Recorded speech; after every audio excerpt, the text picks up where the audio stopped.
Hey guys, welcome back to Booze Reviews in Black and White. I'm D'Amico. This dude over here is Bane. Yes, he's back. Finally. No, just kidding. No, he's been working like a dog this summer, playing golf and doing all that crap. Doing fun stuff while I sat at home doing nothing. I'm just kidding. You're busy too. I was very busy, actually. So, we are going to do, first off, we are doing this for International Stout Day, which will be November 8th, 2013. And it's funny because I just noticed, first, this is Goose Island's Bourbon County. I don't know if you guys can see this. We'll get a close-up in on it later. Bourbon County Stout from Goose Island, Chicago, Illinois. This is a beast and a half. It is pretty. It's not. I don't know. It's available, but it's not readily available. Oh yeah, for sure. And I don't know how far the Goose Island market is from Illinois area. We can get it here pretty easily. Yeah. But again, finding the Bourbon County is a whole different story. Yep. That's something you're going to really have to go into your particular liquor store if you actually even get Goose Island products and have them order for you. Yeah. This is probably their top tier beer. It is, yeah. So they do make them in bombers too, which is a pretty good idea. 4-pack of this, what was about that? $20. 20? Yeah, okay. Even some stores will break them down and sell them to you $5 a bottle, which is what I was able to do. Right. It's a good option. Yeah, why not? But a funny thing, I just noticed this was bottled on November 8th, 2012, which I believe that was International Stout Day as well, but I'm not sure. Don't quote me on it. But almost a year old, a full year old. This is their 2012. The 2013 may have just been released. It's October 2013 now. Or maybe will be released very, very shortly here. So I'm excited. They do a coffee stout now and all kinds of other reserve versions of that. Go for it. Now you're talking coffee. Holy crap, look how dark that is. This one is 15% alcohol by volume. 15 as in 1-5. Yeah, this is not... D'Amico, are you trying to get me drunk? Yeah, exactly, right? I'll save a little bit for Bryce to try this. Whoa. Yeah. So this is aged in bourbon barrels, and I don't know what distillery or where they're getting their barrels from. I should try to find that out. Actually, that'd be a good idea. It's funny because off the nose, if you were to tell me that it was aged in like an Islay cask, I would have believed it. Because holy crap. It's got a little smokiness to it. It's got a lot of smokiness. I mean, I'm getting like, I don't want to say iodine, but okay, so I don't know if you chemical smoke. I don't know if you guys saw it as we poured it. I mean, you got a little bit of a lacing, but no it head. Is dark. Yeah, there's no head to this hardly. Yeah. Maybe it's part of the way I poured it, but the high alcohol content makes this a sipping beer all day long. I'm still guessing that there's still going to be some sweetness on this thing, but as far as the nose is concerned, there is just this smoky, oily kind of scent coming off it. Yeah, the color is like crude oil. Black licorice, maybe? Getting on the nose, too? Can you smell black licorice? I think you can. Mm-hmm. All right. Well, then I'm going to go with that. Wait till you try it. Do you taste it yet? I have not. Go for it. All right. Here I go.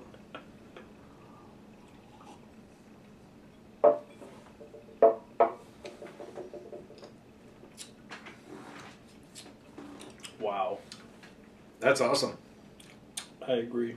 That's freaking awesome. We'll probably need a glass of water here pretty quick. That's thick. And complex. Very much so. Quite honestly, I couldn't imagine a thick, dark beer like this being this complex. Wow, I mean, I can. layering it's long too. I mean, think of a beer. I mean, your average beer lasts, I don't know, 5-10 seconds in your mouth. There's a couple of layers of stuff, and then it's gone. When you say average beer, or I say specifics. over average beer. Okay. Okay, so your average beer specifics. lasts 2 seconds. Gotcha. But this thing, I mean, is finally fading away now, and it's been 15 seconds at least. I'm still getting it. I mean, this is. I find it interesting that we grabbed rocks glasses because, honestly, I mean, I'm getting the whiskey, I'm getting the bourbon barrel, that woody, kind of almost charcoal kind of flavors to it. Yeah. Massive amounts of chocolate, hints of little like dark coffee, like black coffee with a sprinkle of sugar in it. Because there's definitely some sweetness, almost molasses, blackstrap molasses flavors to it. Most definitely. A little bit of almost, if you've ever had that candy Good and Plenty, which my grandma would have because she loved that crap and I hated it as a kid. So she would put it in the bowl, and if I got too much of a sweet tooth, I would steal some. But that's what I'm getting. Like, I love that you said black licorice on the nose, and that's why I was like, wait till you try it, because that's mouth filling, like the crow's candy and stuff like that. Yep. And actually, now that you mentioned the black licorice thing again, I just had recently tried the Game of Thrones, in which we'll throw a video up on that soon. I know that came out a while ago. The Game of Thrones, the Back to Black, I believe. Back to Black Stout, yep. Yep, and that one was actually brewed with, I believe, anise and black licorice I or think something. it was, yeah. Yeah, I know it was very pronounced in the palate. We'll get to that later, but it seems like more of the bigger stout beers are getting very rum-esque when it comes to the molasses. And the black licorice is coming through a lot. You mean like the big dark rums, right? Right, Like the big, right, yeah. Think of Myers rum or something like This that. is a lot. Yeah. This has a lot going on. Boy, I'm afraid to rate this beer now because I just realized, this is the 2012. The 2013 comes out soon. Yep. But I have a 2008 and a 2009, a couple of 2009s actually, of this still hiding in storage somewhere. We need an expert at somebody who deals with hoarders. Seriously, God. I would never been able to keep that in my house, and I mean, especially Bryce would have probably drank in it. But Well, the trick is to buy multiples, so yeah. You can have one and then kind of forget about the rest and leave them, but you have to put them away in a good place and don't touch them. Just leave them. I've got the Deschutes Black Butte 25 year or 25th anniversary or birthday or whatever it is from last year that I need to try this year too, because I said I would do that, and I will do it. I promise. I do have a Rogue Imperial Stout XS with the ceramic bottle. Yeah. A 2008 of that, which I'm going to do this year as well, because it's been about 5 years now. I think I got the strong in the fridge too. Oh, yeah. Should probably do that side by side or something. But getting back to the Bourbon County, Goose Island. I've always liked Goose Island. They have great products. Except for their IPA. I hated their IPA. We did a video on that. Watch that. That was pretty funny. We had Bryce in here. Speaking of Bryce, again, I'm wearing an Airborne t-shirt, so I got to give a shout out to those guys. Pay me! No, I'm just kidding. But, yeah. I love this beer. It's complex. It's long-winded. It's multi-layered. It's got a lot of great qualities. It's extremely dark, which of course I like. I'm gonna throw, you know, a 9.7 out there. That's a big rating. I love it.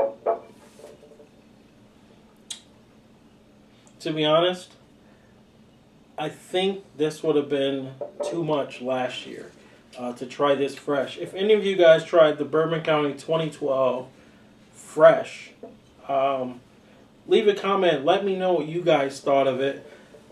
I think it would have been too discombobulated. Even though it's only been a year, I think it's kind of probably settled down a bit, come together a bit, let the flavors kind of commingle with each other. I think this is fantastic. It's not, hold on. It's not as heavy, body-wise, weight-wise, as I expected. The alcohol kind of gets through there. You're definitely getting the sweetness. There's a fruit fly. The sweetness of the bourbon and the wood and all those kind of characteristics. This is fantastic. I gotta give it.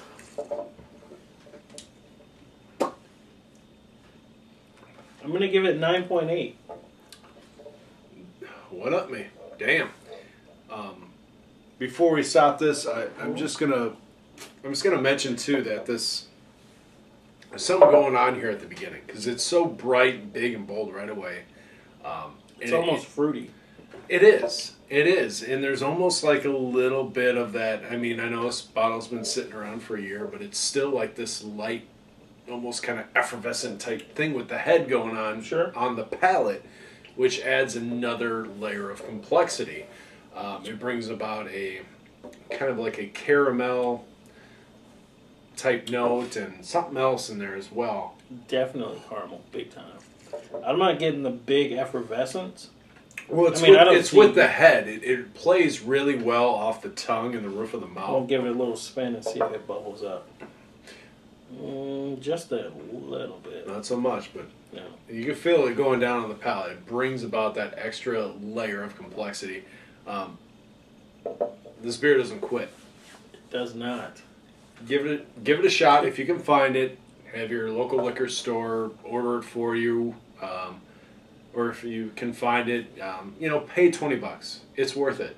It's an experience, and if you find the 4-pack, drink one right away. Put one away to age for a year. Put 3 away. If you get a 4-pack, drink one, put 3 away, and try one each year.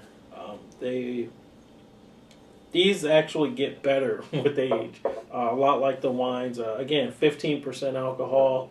This is going to last you a while. It's not going to... I mean, if you keep it in good, cool, dark conditions, not moist, not damp. If your basement is damp, don't put it in the basement. But yeah, you're... I mean, I can't praise this beer enough. This is pretty close to my Bell's Expedition Stout. If you know me, that is my all-time favorite top beer. Bell's Expedition Stout. Again, did you have that this year? I did. And were you on the same level of as enjoying it as... I was. Okay. As last year, yep. The last 2 years, yeah. I didn't enjoy it as much this year. And yeah. I don't know why, because I'm pretty sure it's the same goddamn thing that I had the year before.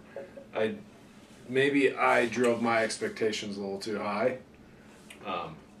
But yeah, you're right. This to be fair, damn close. I mean, again, to be fair, I mean, that comes in a 6-pack. So I like to have one right away, just to say I did. But yeah, a year or two later, that's when I like to really enjoy those big Imperial Stouts. That one's 10.5%, I believe. Yeah. Whereas this one's 15. I mean, you are definitely getting the alcohol in this. A little bit of heat and burn, but not much. I guess a little bit of heat, just a tad bit. The burn I don't get too much, but I tell you what, again, Go find it. This is a Boozerevooze. Thumbs up. I don't know. What are we doing that? No. Okay, we're not doing that, but whatever. Go get it. Yeah, and we're gonna end this video because it's getting long. But thanks for watching. Please subscribe, comment, all of that.